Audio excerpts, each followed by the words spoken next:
അപ്പോഴേ ഇന്ന് നമുക്ക് ക്ലാസ് ഇല്ല കേട്ടോ. സാധാരണ സൺഡേ ഒക്കെ ക്ലാസ് ഉണ്ടാവുമല്ലോ. അപ്പോൾ ഇന്ന് ഓൾറെഡി ഈ അമ്പലത്തിൽ വന്നം എന്നും പറഞ്ഞാൽ ഇരുന്നിരുന്നേ, തോട്ടപ്പള്ളിയിലെ. അപ്പം വന്നം എന്ന് പറഞ്ഞിരിക്കുന്നത് വെച്ചാൽ 2 വട്ടം കുളിച്ചായിരുന്നു, 1 വട്ടം കൂടി കുളിക്കണം. ഇവിടെ അങ്ങനെയാണ്, മൊത്തം 3 വട്ടം ചെയ്ത് കഴിഞ്ഞിട്ടാണ് ആ ഒരു കാര്യം മീൻസ് ആ ബാലാരിഷ്ടം മാറുന്നതെന്നാണെന്തോ അങ്ങനെയൊക്കെയാണ് ഞങ്ങളുടെ പറഞ്ഞു തന്നത്. അപ്പോൾ ഞാൻ ആദ്യം 1 വട്ടം കുളിക്കാമെന്ന് പറഞ്ഞു വന്നു, പിന്നെ 2 അങ്ങനെ 3 അപ്പോൾ 3ാമത്തെ വട്ടം ചെയ്യുമ്പോഴത്തേക്കും പാൽപ്പായസവും തൃക്കൈവെണ്ണയൊക്കെ നടത്തണം കേട്ടോ.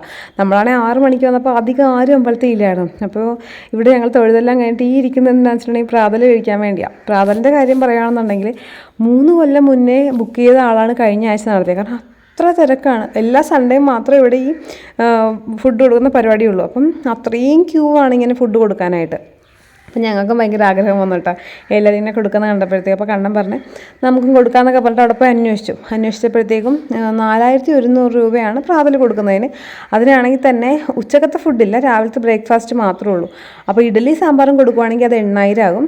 ഇല്ല പുട്ടും സാമ്പാറും ആണെന്നുണ്ടെങ്കിൽ, പുട്ട് സാമ്പാറും ഒരു പരിപ്പ് കറി അങ്ങനത്തെ ഒരു കറിയാണ്, അതാണെന്നുണ്ടെങ്കിൽ 4000 ആകത്തുള്ളൂ. അതും നേരത്തെ തന്നെ ബുക്ക് ചെയ്തിടണം. ബുക്ക് ചെയ്തിട്ട് കഴിയുമ്പോഴത്തേക്കും ഇൻ കേസ് ആരും ഇല്ല, വന്ന ടൈമിൽ ആ ആളില്ല എന്നുണ്ടെങ്കിൽ, അവർക്ക് പറ്റില്ല എന്നുണ്ടെങ്കിൽ നമ്മൾ ഇടയ്ക്ക് കയറ്റി ചെയ്യിപ്പിക്കും അങ്ങനെ.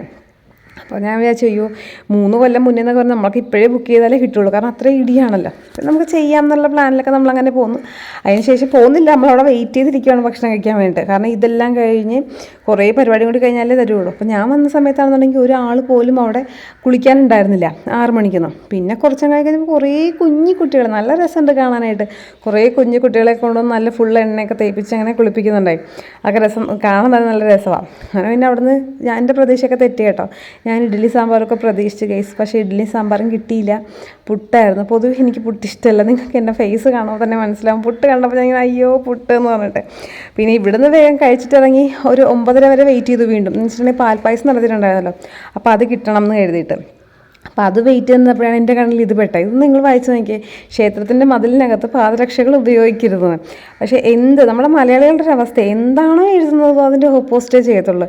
ഈ മതിലാണെങ്കിലും അതിൻ്റെ അകത്താണ് ചെരുപ്പ് കിടക്കുന്നത്. പിന്നെ പുറത്തൊരു മതിലുണ്ട്, ആ മതിലാണോന്നും എനിക്ക് മനസ്സിലായില്ല കേട്ടോ. പിന്നെ ഇപ്പം ഞങ്ങൾ അവിടെ നിന്ന് ഇറങ്ങിയിട്ട് മീൻ വാങ്ങിക്കാൻ വേണ്ടി പോകുക. കാരണം ഞായറാഴ്ചയല്ലേ, അപ്പം മീനൊക്കെ വാങ്ങിക്കാം. ഓൾറെഡി ഒരു ദിവസം വീട്ടിൽ നിൽക്കുന്നതല്ലേ, എന്തെങ്കിലും അടിപൊളിയായിട്ട് കറിയൊക്കെ ഉണ്ടാക്കാം എന്നുള്ളൊരു പ്രതീക്ഷയിലായിരുന്നു. പക്ഷേ പ്രതീക്ഷയൊക്കെ അസ്തമിച്ചു കേട്ടോ. ഈ മീൻ ഞങ്ങൾക്ക് ഇഷ്ടപ്പെട്ടില്ല. ഞങ്ങൾ നേരെ പിന്നെ മാർക്കറ്റിൽ വന്ന്, അപ്പോൾ നമ്മൾ ബീച്ചേട്ടനുണ്ടായിരുന്നു, പുള്ളിക്കാരൻ നല്ലൊരു കെയർ എടുത്ത് വെട്ടി തേച്ച് സെറ്റാക്കിയൊക്കെ തന്ന്. അപ്പോൾ ഇനി അത് വീട്ടിൽ കൊണ്ടൊരു കറിയാക്കിയാൽ മതി. അപ്പോൾ നെക്സ്റ്റ് വീഡിയോ ആയിട്ട് കാണുന്നവരെ ബൈ ബൈ. അപ്പോൾ എൻ്റെ ചാനൽ ഇഷ്ടപ്പെട്ടെങ്കിൽ സബ്സ്ക്രൈബ് ചെയ്തേക്കണേ, മറക്കല്ലേ.